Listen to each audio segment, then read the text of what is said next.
Voy a presentaros a José Luis Poza, que es el siguiente ponente, que nos va a hacer una ponencia sobre normativa de proyectos en ingeniería informática, el visado como reto, realizada por el Consejo de Ingenieros Informáticos. José Luis es profesor de la Escuela Técnica Superior de Ingeniería Informática y pertenece al Instituto Universitario de Automática e Informática Industrial de la Universidad Politécnica de Valencia.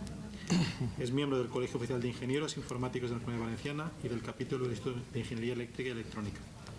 Aún no eres miembro del PMI, ¿no? No. Falta poco. Vale, falta poco. Eso está hecho. Nada, os lo dejo en él. Gracias. Bueno,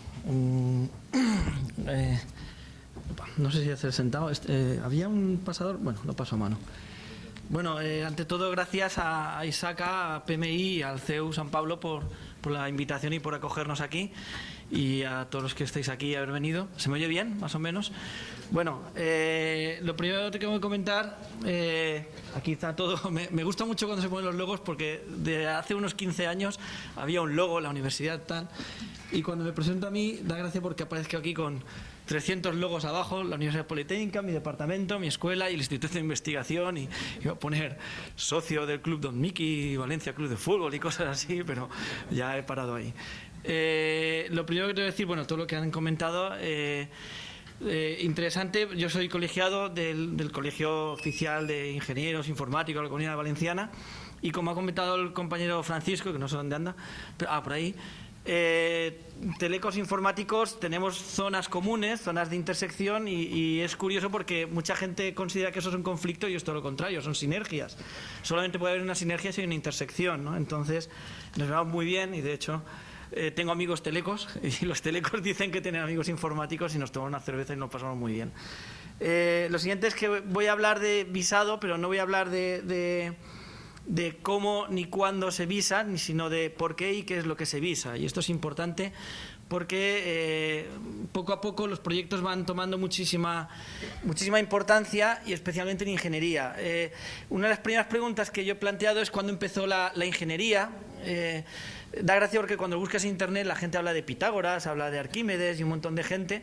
En esos tiempos no se documentaban, imaginaos un plano hecho a la piedra, es complicado, la piedra se utilizaba para otras cosas en esos tiempos, y el fundamento era filosófico, matemático o incluso práctico. No sé si alguien ha visto el plano de alguna catapulta romana, pero no es habitual encontrarlo porque no existían tal cual. Entonces se habla de ingeniería casi de memoria. A los alumnos míos siempre les comento, porque los informáticos ahora ya que somos ingenieros, y además lo vas viendo en la evolución, ¿cuál fue el primer ingeniero? Y siempre sale algún apasionado, Leonardo da Vinci, y me dice, Leonardo da Vinci, y dice, bueno, pues por ahí van los tiros. En la época de Leonardo da Vinci se documentaban los proyectos, fue el primero que documentó además de una manera muy concreta, hizo planos y los comentó. En el mismo documento, porque imagino que el pergamino o el papel de entonces era complicado, pero sí que es interesante porque tenía un estilo y además tenía cierto fundamento técnico, aunque yo siempre os acabo diciendo que no es tal. Es decir, Da Vinci, no sé si alguien ha visto alguna vez alguna máquina cuyo origen sea Leonardo da Vinci. Heredó cosas de por ahí, lo que pasa es que lo hacía muy bien, lo hacía muy bonito y queda espectacular. La ingeniería realmente empieza en este momento, finales del siglo XVII o X, por ahí más o menos, cuando se empieza la ingeniería moderna, obviamente, cuando se empiezan a documentar, con la documentación estándar, tiene el mismo estilo, y uno puede reconocer una obra de Eiffel, casi es una obra de arte, pero detrás hay una obra de ingeniería, y sobre todo cuando tiene una validez profesional, ya se puede utilizar. La Torre Eiffel es que no es que se utilice para muchas cosas, que no sea para subir muy alto, pero en ese momento ya tenemos ingeniería. Dicho todo esto de documentación y estándar, yo voy a poner ahora el caso mío, mi experiencia. En el 99 solo tenía una experiencia en un proyecto que era mi proyecto final de carrera, que lo estaba haciendo, o terminando más bien, en el que cuando yo empecé no había una definición de que era un proyecto. Tú sabías que tenías que hacerlo al final de la carrera, iba a durar un año, 6 meses, bueno, 6 meses no, un año y pico, y no había un criterio de organización. Esto era lo que a mí más me hacía sufrir, porque yo esperaba que el director dirigiera, pero el director lo único que hacía era comprobar y enviarme, bueno, en esos momentos incluso llamadas, porque lo conocía personalmente. José Luis, que hay que entregarlo antes de enero, José Luis, que no sé qué. Iba a hacer yo la tesis doctoral, estaba de becario, y tal cual. Y el papel de director realmente en mi caso fue entrégalo hoy porque hoy te tienes el último día para matricularte el doctorado, entonces más vale que lo entregues hoy. Y sobre todo lo que buscaban en la memoria del proyecto era un documento que parezca profesional. Y aquí la palabra parezca sí que es importante. En el año 99 todavía el proyecto era algo, una memoria con unos apartados, unos capítulos, era muy curioso y realmente bastante divertido. Bueno, yo me pasé un par de años por ahí dando vueltas en la empresa. Estas son las palabras claves que yo echaba a faltar en el 99 y el año 2001-2002, la verdad es que ya hace tanto, entré de profesor en la Universidad Politécnica. Y ahora en el 2016, una de las cosas que más me gustó desde el principio era dirigir proyectos finales de carrera. He dirigido ya más de 100, no he perdido la cuenta, y en este caso sí que he ido viendo la evolución. Ahora, en este momento, empiezan a usarse una serie de planos, estoy hablando de UML, por ejemplo, que empiezan a describir que es un proyecto informático, en versión DaVinci. Hombre, DaVinci es más bonito, pero práctico, el carácter práctico, por ejemplo, en nuestro caso de UML es mucho mayor. No es que me guste UML, la verdad es que no me gusta nada, pero es que no he encontrado nada mejor y no soy capaz de hacer algo mejor, ante lo cual lo voy utilizando y casi lo voy forzando a los estudiantes. Empiezan ya a proporcionarse pautas de organización y esta es una de las claves por la que yo estoy aquí, por las que me apunté al grupo de trabajo de elaboración de la norma técnica de documentación para el visado de proyectos. Porque en la universidad precisamente estábamos empezando a elaborar más o menos qué era un proyecto de ingeniería informática. Estamos hablando de profesores, que nosotros estamos en una burbuja, de vez en cuando algunos nos salimos porque suele ser bastante claustrofóbica, y dices, esta la ocasión es perfecta, voy a ponerme al día de que es un proyecto y de paso voy a intentar hacerlo nexo en la universidad. Ya tenemos esto y empieza a orientarse profesionalmente el proyecto. De hecho, desde hace 3 años, los graduados en ingeniería informática, nosotros lo que ha comentado Francisco es la realidad. Cuando tienes un alumno te viene a preguntar, oye, ¿yo ahora qué hago? Soy graduado de 4 años y el que tiene de 3 y no sé qué, y dices, mira, no lo sé. Que miren tu perfil en LinkedIn y ahí ya sabremos lo que hacer, ¿no? Pero en todos los que ahora se llama trabajo final de grado, trabajo final de máster, ahora realmente en la normativa de la universidad y de todas las universidades aparece una palabra clave y es que debe tener una orientación profesional. Es un paso.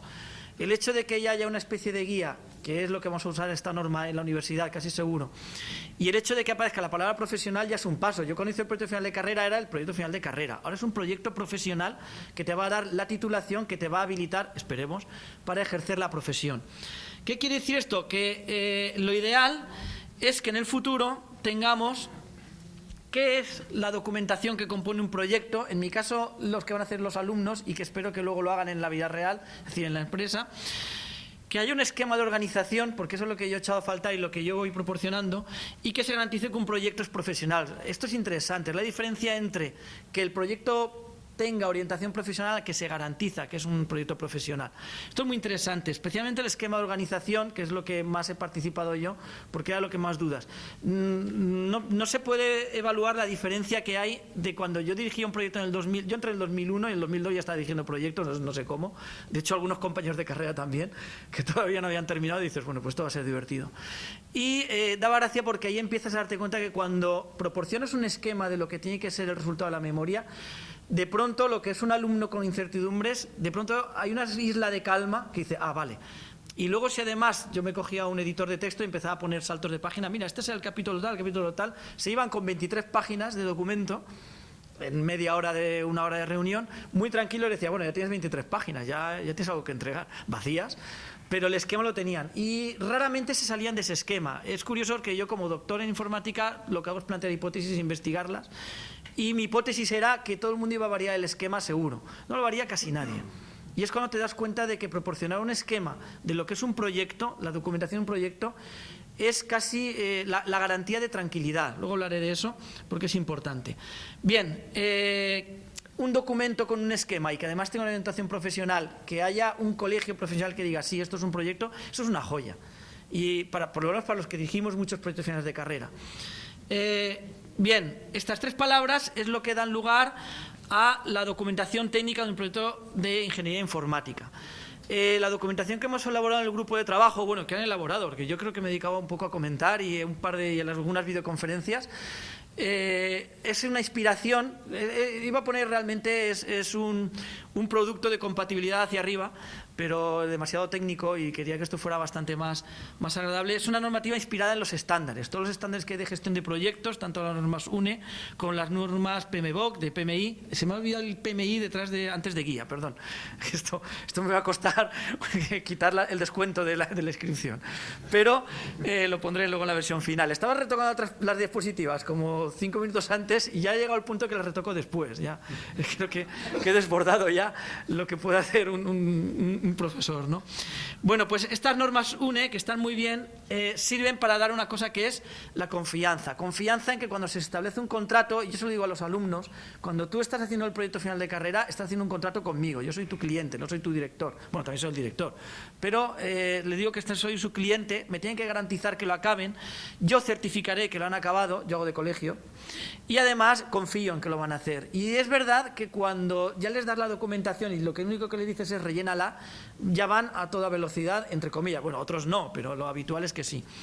Esto lo hemos empezado a hacer hace 2 años, y yo llevo 15, 14 años de profesor de universidad. Antes estuve en secundaria, estuve en primaria y empecé en magisterio.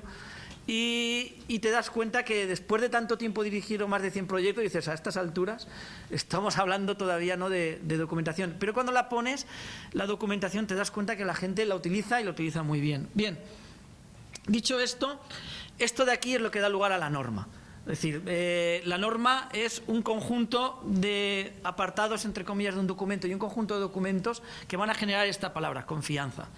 Bien, ¿cómo es la documentación? Esto es una diapositiva, no se ve muy bien porque me ha sido difícil concentrarlo y porque la he puesto esta mañana a las 10. Y donde se ven las fases que yo les digo a los alumnos. Esto me gustó mucho porque esto lo hice antes de que contactara el colegio con los colegiados y decir, a ver quién se apunta a esta aventura. Porque resulta que es clavado a una de las frases que aparece en la norma. Es decir, yo siempre les digo que un proyecto es un conjunto de características, nosotros le llamamos la carta a los Reyes Magos, que hace el cliente para desarrollar una idea, dar unas soluciones. Esas características se especifican, esto es muy importante. Una vez especificadas de una manera formal, nosotros usamos la norma IECUB 860, ¿es 860 o 830? Bueno, por ahí. Los profesores cuando hacemos preguntas a veces parece que nos equivoquemos, pero estamos comprobando si lo sabéis o no, ¿eh? O sea que si alguien dice por ahí 830, muy bien, lo había hecho a propósito. El caso es que hacemos una especificación de requisitos siguiendo un estándar de IECUB, como ha comentado Fernando, ¿era? Sí, Miguel. Yo pertenezco a la IECUB también. Y esa explicación da lugar a un diseño. Esta es la clave, además, como han comentado también antes, habéis comentado, en un proyecto. Es decir, si no se especifica bien, el proyecto tiene todas las papeletas de no funcionar. Y aquí los alumnos nos desesperan y yo digo, pues espérate a trabajar. Y porque estamos mucho tiempo especificando. Podemos estar un mes antes de que empiecen a hacer un proyecto. ¿Por qué? Porque además les digo, bueno, y ahora vamos a pasar esto a UML, unos diagramas de secuencia, unos diagramas de clases, tal, a lo mejor diagramas de estado si estamos más cercanos al hardware. Y ya están desesperados completamente, llevamos 2 meses y no han tocado el ordenador. Bueno, lo han tocado para hacer unos gráficos y un poco de documento, pero no han tocado para lo que ellos creen que es un proyecto, que es la programación, la construcción. Y lo peor de todo es cuando te reúnes con ellos y dices, y es que ahí no se va a acabar la cosa. Luego vas a tener que hacer las pruebas de que lo que has programado funciona. Luego vas a tener que hacer la implantación de que lo que has programado y has probado que funciona, realmente se puede integrar en el cliente, y además luego vas a tener que ponerlo en marcha. Porque el cliente no sabe utilizar tu software, el cliente además necesita una planificación de cómo se usa y además vas a tener que mantenerlo e ir corrigiendo errores, ¿no? Esto es muy interesante porque solamente la parte de en medio donde pone construcción es lo que ellos ven que es un proyecto, ¿vale? Bien, en la norma técnica se habla de una cosa muy interesante. Se dice que estas 3 primeras frases es que además estaban tal cual. Yo cuando me escribió Julián, no sé si fue Julián el que escribió, dije, me voy a meter en esto porque o me han copiado la idea o me he copiado yo sin darme cuenta. Una parte, estas otras 2 fases es la fabricación y esto es la utilización o el uso del producto.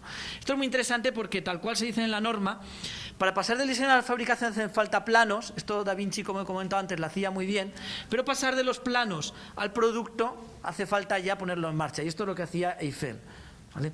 La parte de la idea, problema y las características se encargaban los griegos y los romanos de eso, y eso ya es bastante antiguo. Todo esto es muy interesante porque esto se habla incluso en la norma de que podrían ser 3 proyectos distintos, y es verdad. Y ahí tenemos auténticas batallas entre profesores, batallas dialécticas con un café en medio, que generalmente no acaba volando en la mayor parte de las ocasiones. Porque a veces nosotros decimos que un proyecto de diseño es un proyecto de ingeniería. Hay otros que no lo consideran y luego cuando hablas con gente de la empresa te dice perfectamente. Y yo, que trabajo mucho en proyectos de investigación, te das cuenta que hay muchas empresas que dicen, mira, no tenemos ni idea de cómo solucionar esto, no hay producto en el mercado, ¿podéis investigar? Sí. Y les dejamos el diseño. No implementamos, obviamente, sería competencia desleal, y de implantar ni hablamos, ¿vale? Entonces es muy curioso porque esto es exactamente en lo que se basa la norma. Bien, pasar de aquí a una norma es complicado y creo que fue todo lo que nos llevó bastante faena, y la norma acabó con estos 6 bloques: el bloque del índice general, ahora ya estoy presentando la norma, el bloque de memoria, los anexos, la explicación del sistema, la memoria económica o el presupuesto y el estudio y estudios o documentos con entidad propia. Esto se ve muy bien, es muy secuencial, a los ingenieros informáticos nos encanta la secuencialidad, los arrays, los vectores, pero esto realmente tiene otra forma de organizarse, que es esta. El índice general cubre todo, la memoria no es más que no el resumen, sino la plasmación de estos otros 4 bloques, que son los anexos, la especificación del sistema, el presupuesto y los estudios con entidad propia. Y a mis alumnos siempre les digo que tú tienes que hacer la memoria, no tienes que profundizar tanto. Y es interesante porque el resto de partes, cuando ahora vamos a empezar a trabajar, a hacer proyectos en equipo, yo hace un mes y algo estaba en Finlandia dando clases de Erasmus, a mi edad. Los profesores también nos vamos de Erasmus, no nos vamos 6 meses, nos vamos una semana o 2. Y daba gracia porque allí sí que trabajaban integral todo esto. Ahí tenían proyectos donde había gente que diseñaba, había proyectos donde gente que se encargaba de presupuesto. Todas las carreras ahí no tienen problema con el grado, le llaman lo que sea Business, Fine Arts, Bellas Artes and Business, y se quedan tan tranquilos. Y está bien, no está mal, la visión es buena. Y el caso es que ellos sí que tienen estos conjuntos muy bien definidos y la plasmación del índice general, que más o menos es la idea general del proyecto. Ahora voy a ir más rápido con el resto porque todo lo que voy a explicar está en un PDF en la web del Consejo de Colegios de Ingenieros Informáticos. La parte del índice, estamos aquí arriba, es la que proporciona la localización de todos los componentes, esto es importante, y además tiene los índices que nos permitía localizarlos. Es un índice, obviamente. La parte de la memoria, esta es más interesante. Pongo siempre el gráfico arriba a la derecha para saber dónde estamos en el plano que he dibujado antes. Es el nexo entre todos los documentos, toda la información relevante en un solo documento.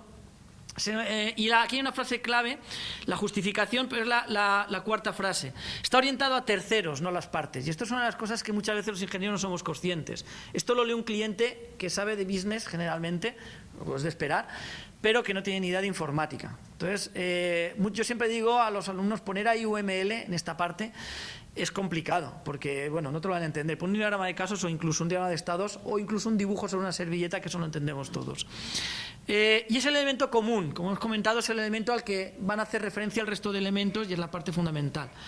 La memoria, además, como he comentado, tiene que contener todos estos apartados, no voy a enumerarlos uno a uno, todos los que tengáis claro las normas UNE los reconocéis, ¿vale? Yo también los reconozco. Y ahí tenemos todo el montón de documentos, no voy a pasar más en ellos, porque además está, ya digo que este PDF lo tenéis en la web del Consejo. Y la parte, para mí incluso una de las más interesantes, los anexos. Los anexos son los documentos básicos del proyecto y en la norma técnica se han generado 5 anexos fundamentales básicos y otros anexos. Yo he puesto a 6, a 7, a 8, en la norma pone a 6 porque son otros anexos, pero por un poquito de experiencia este año hemos intentado dirigir algunos proyectos basando el esquema en la norma y es verdad que te das cuenta que eso crece. Sobre todo la documentación de entrada, ahora hablamos de ello, análisis de sistema, estimación del tamaño, plan de gestión, plan de seguridad, clave. Y esto es interesante por mi experiencia con proyectos de investigación, que es lo que menos trabajamos. La documentación de entrada, cualquier proyecto de ingeniería lo tiene: el pliego de condiciones, la propuesta, el análisis y diseño, aquí es lo interesante. Ahí es donde depende mucho de la metodología del proyecto, es el diseño.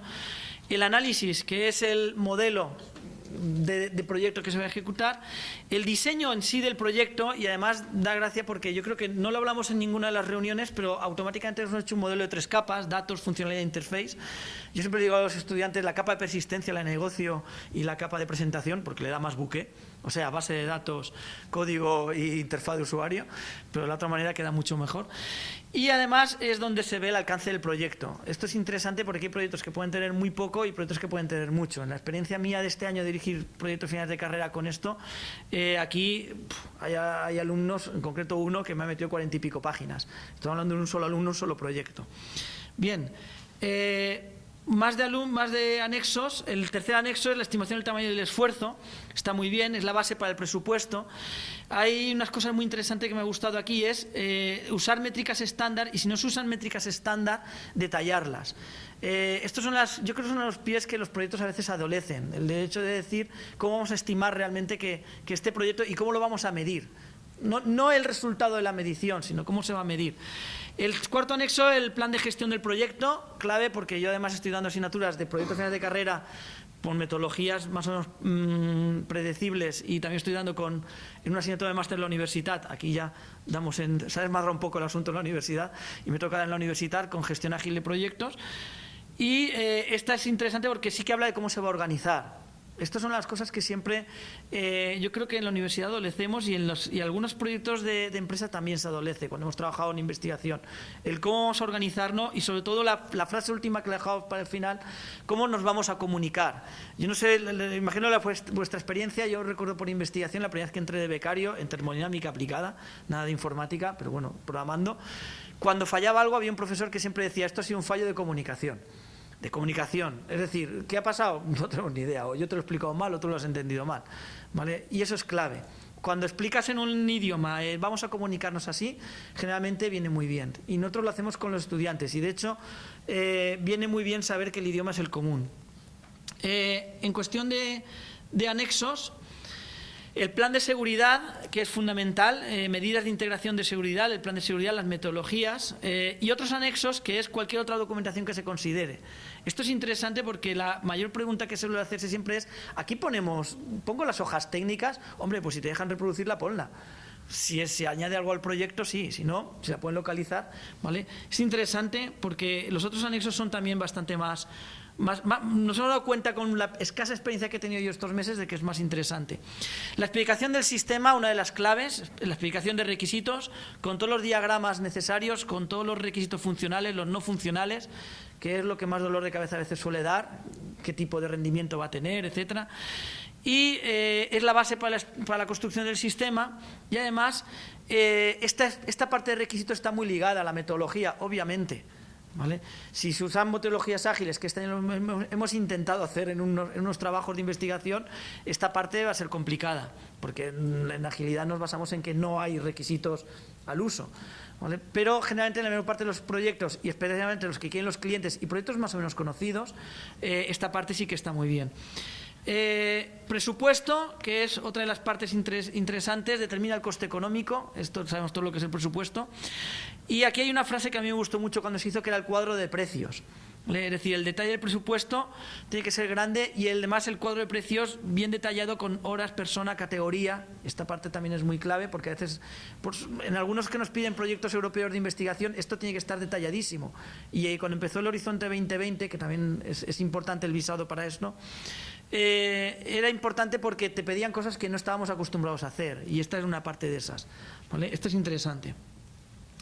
Y finalmente, o casi finalmente, los estudios con entidad propia, los otros documentos, y esta sí que es muy importante, que adaptan el proyecto a la cuestión legal. Yo creo que casi todo el mundo, cuando llega de hablar algo legal, se asusta, especialmente los ingenieros. Lo típico de decir: uy, no me hables de esto, tal. Yo me acuerdo que hice el curso de peritajes del Colegio de Ingenieros, porque además tenía ganas, ¿no?, de decir: voy a hacer algo que sea muy distinto a lo que hago normalmente. Y la verdad es que acabas encantado, y por poco no me matriculó en Derecho. Pero dije: bueno, a mi edad ya, y no es cuestión de seguir con esto. Y es interesante porque es la parte donde, como además ha comentado el compañero de Teleco, muchas veces dices: bueno, yo hasta aquí no sé, pero hay que incluirlo. Es decir, estas cosas existen. Y es curioso porque se huye mucho de esto, pero todo lo que es legislación de propiedad, de protección de datos, protección de datos personales, todo esto no solemos estar tan acostumbrados los ingenieros, y por lo menos tienes que conocerlo. Evidentemente lo hará un abogado o un licenciado en Derecho, ¿vale? Pero en nuestro caso hay que conocerlos, y es verdad que cuando empiezas a conocerlos dices: ostras, pues ya empiezo a entender un poco todo esto. Muy interesante. Y esta es la única transparencia que voy a hablar de visado, porque precisamente en la parte de lo que he dicho el documento, lo que lo cubre todo es la parte de otros documentos. La hoja de encargo oficial al colegio y el certificado del trabajo realizado.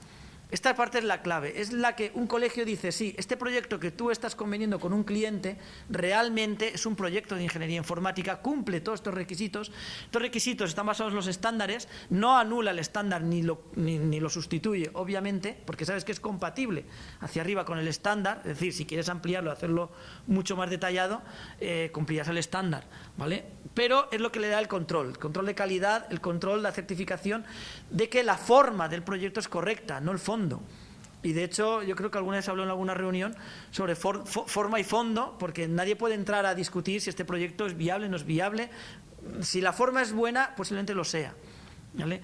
El alcance, la envergadura, los plazos estarán bien orientados. Pero ahí es donde entran los colegios, es decir, sí, esto es un proyecto de ingeniería informática. Por lo tanto, tienes muchas cosas mejor. Y esto es lo que voy a concluir ya con las preguntas de por qué la documentación. La documentación, para empezar, equipara la ingeniería informática al resto de las ingenierías. Es curioso porque yo empecé como licenciado y he acabado como ingeniero. Y es verdad que cuando yo hacía la carrera éramos licenciados, el proyecto casi era una especie de obra de literatura. Hay un apartado, bueno, un párrafo en el que se habla que la documentación técnica es documentación técnica, ahí no se viene a hacer novelas.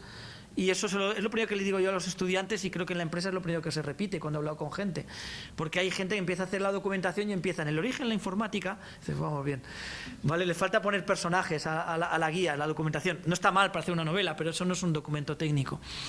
Lo que es clave de la documentación técnica es que facilita la relación cliente y proveedor del proyecto. Puede ser la misma empresa, eso también, obviamente. Y eso es importante. Como he dicho antes, y me lo he matizado, el fallo de comunicación que a mí me enseñaron, afortunadamente, nada más empezar a investigar, es la clave. Y si tienes clarísimo el lenguaje, y hay un apartado que también está en las normas IECUBO, en las normas UNE y en la POMOC, que habla de definiciones. Y definición, y eso se lo digo a los estudiantes, cuando hablamos de... Nosotros estamos haciendo una cosa muy parecida, de unos robots que llevan plantas, que intentan meter inteligencia artificial dentro. Cuando les digo qué es una planta, ellos no tienes que irte a la Real Academia Española de la Lengua y buscar la definición de planta y copiarla, ¿vale? Lo que tienes que decir es, en este proyecto, una planta es esto. Pues un arbusto que no pase de 2 metros. Y ya está. Y eso es lo que evita fallos de comunicación. Por tanto, en estos documentos son clave. El hecho de decir, no, el alcance del proyecto era este. En el curso de peritaje se nos enseñaba en algunos casos que si ese proyecto, implantación de un SAP, por ejemplo, un RP, te lo ponían directamente y decía, si ese proyecto hubiera pasado por el visado, ese proyecto no hubiera llegado a ese conflicto y a este cliente, entre comillas, no le hubieran colocado un proyecto con este sobrecoste tan grande. Porque eso es lo que visa un proyecto, y eso es una clave muy interesante. El cliente tiene en cuenta los aspectos legales. Más cuestiones, el marco de estandarización del proyecto, no la estandarización, pero sabes que si un proyecto está visado, está basado en normas estándar, y eso es muy importante. La adaptación de la normativa a la agenda digital, y esto sí que es fundamental. Cuando en la universidad empezaron hablando del Horizonte 2020 y empezamos a plantear proyectos para la Unión Europea, las eliminaciones de los proyectos, nosotros siempre pensábamos que era por el inglés. Nuestro inglés no es que sea el mejor del mundo, tampoco es malo, pero pensábamos, no lo habrán entendido bien, lo entendían perfectamente. Pero es que habían muchísimas cosas que con el visado de proyectos, con el mismo esquema presentado incluso en la Unión Europea, eso hubiera pasado, como mínimo la primera fase. Y no estamos acostumbrados a visar proyectos informáticos, pero es que en Europa sí que están acostumbrados a revisar y a decir, sí, esto es un proyecto. Y ahí el primer año que se presentaron cayeron todos prácticamente, y era fundamentalmente porque no estaban adaptados, no sabíamos lo que era un proyecto de ingeniería informática. Y finalmente, en este sentido, la documentación, ¿por qué es necesaria? Pues porque es el visado de proyectos. Es decir, esa es la certificación de que ese proyecto es un proyecto de ingeniería. Y esa certificación es buena para el cliente, es buena para el proveedor, es buena para evitar conflictos, es buena para adaptarse a la legalidad. Y es buena, sobre todo, para casos como la agenda digital, para saber que tu proyecto va a ser tan competitivo como otros que sí que siguen ese esquema. Ya acabando, ¿qué aporta el cliente? Las dos palabras claves que todos conocéis los que trabajáis en empresas: satisfacción y la más fundamental, tranquilidad. Es la palabra, es la emoción que yo he visto en mis estudiantes cuando hemos empezado a aplicar esquemas así. Hace 4 o 5 años empezamos, ahora ya estamos adaptándolos a la normativa y te das cuenta de que se quedan satisfechos, pues especialmente los que lo acaban y lo aprueban, y se quedan sobre todo tranquilos. Y tranquilos en la primera reunión, cuando les enseñas todo un esquema inmenso, hacer la generación automática de tabla de contenidos, tal, y se quedan impresionados de decir, ay, entonces esto, yo, mira, 20 y pico páginas que tienes ya hechas. Y ven todo el guión de lo que es su proyecto y se quedan tranquilos. Por lo tanto, la norma realmente yo la veo como un guión. Es decir, sabes que cuando completes esto tienes tu proyecto hecho y te sorprendes porque por primera vez este curso, nosotros tenemos el plazo ahora eminente de presentación de memorias y ya hay alumnos que la tienen finalizada porque sabían cuál era la normativa que iban a utilizar, la norma. Eso es fundamental. Bien, finalmente, ¿dónde está esta documentación? En la web del Consejo de Colegios de Ingeniería Informática, la de descargas, en la parte pública, se puede descargar el documento, es muy interesante, es muy trabajado, muchos comentarios. Me voy a traer las hojas de comentarios que yo me hacía mientras estábamos de videoconferencia y no me las he traído porque ya pesaban demasiado. Aquí se puede descargar, es muy interesante, no es extensa, porque además está muy bien, porque no va a suplir un estándar, el estándar es extenso, ya sabéis de qué os hablo, pero en la norma es perfecta porque te da un guión, muy fácil lectura. Estos son la norma y la forma de aplicación, la norma de visado, o sea, al final pero te viene muy bien y es ideal realmente para tener el guión de lo que es un proyecto de ingeniería informática.